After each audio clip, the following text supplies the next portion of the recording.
मृत्यु को भी टाला जा सकता है आपके अच्छे कर्मास के द्वारा।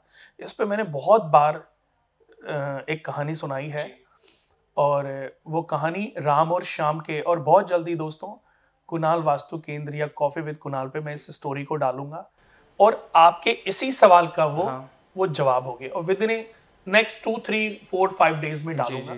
बट वो जरूर आप देखिएगा कि जो आपने मृत्यु को भी टाला जा सकता है, यानी कि दो दोस्त होते हैं, उनमें से राम और श्याम, यानी कि पूर्व जन्म में 14 वर्ष की आयु में एक का राजा बनना लिखा था और एक को मृत्यु लिखा था, लेकिन इस जन्म में दोनों फुटपाथ पे से पैदा करके किसी ने छोड़ दिया या उनके माँ बाप की डेथ हो गई, उसी से लाइफ शुरू हुई। लेकिन इस जन्म में अच्छे पुण्यों ने और एक के खराब कर्मों ने उस राज मुकुट को एक अशरफी भर थैली में कन्वर्ट कर दिया और उसकी मृत्यु को एक कांटे में। तो बड़ी प्यारी स्टोरी है, मैं बहुत बार मैंने ये सुनाई है और मैं इसको अपलोड करूंगा क्योंकि अभी समय कम होगा जी बिल्कुल, और ये स्टोरी थोड़ी सी लंबी है, बट मैं जरूर इसको, तो उससे ये पता चलेगा कि किस तरीके से मृत्यु को टाला जा सकता है।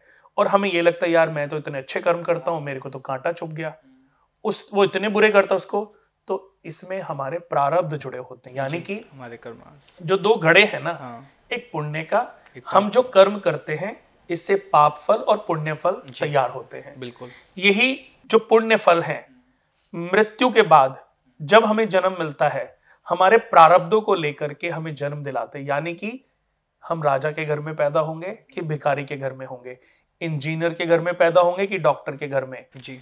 ये जो पैरामीटर कैसे तैयार होता है कि आप देखो कि हर घर में कोई ना कोई शादी होती है तो बच्चा भी होएगा, बिल्कुल। तो किसी के पास झोपड़ी है, किसी के पास 400 गज की कोठी है, किसी के पास 4000 गज का घर है जी, किसी के पास एकड़ों में मेंशन बना हुआ है। ये कैसे तैयार होता है, यानी कि बच्चा जन्म के साथ ही सबका मालिक बन गया ना। आज अभी बहुत बढ़िया एक उदाहरण है, मुकेश अंबानी जी का बेटा है, उनके घर में उनका भी बच्चा पैदा हुआ, पृथ्वी अंबानी, उसको तो जन्म के साथ ही मिल गया ना। बिल्कुल। जिस समय पृथ्वी का जन्म हुआ उस समय क्या बॉम्बे में और बच्चे पैदा नहीं हुए होंगे? बिल्कुल, बहुत हुए होंगे। लेकिन सबके प्रारब्ध अलग अलग थे, कुंडलियां एक थी लेकिन प्रारब्ध अलग अलग थे।